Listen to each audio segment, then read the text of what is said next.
Здравейте, уважаеми госпожи и господа! Виждате на тази карикатура са товарищите Явор Дачков и Мартин Карбовски.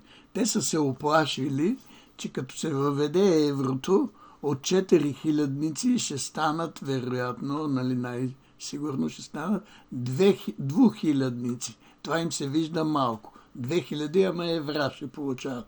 Отгоре пише: трябва да настояваме и след приемане на еврото да си останем 4000. Тоест, вероятно намекват, че искат 4000 евро, а не само 2000.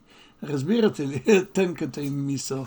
Много добре са нарисувани и двамата, добре охранени, на руска служба, пропагандисти, водещи война, участващи в пропагандната война срещу нашето свидно отечество и обслужващи руския имперски интерес.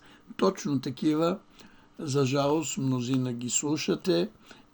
Много се надявам, че най-накрая ще се върне здравия разсъдък в главите ви.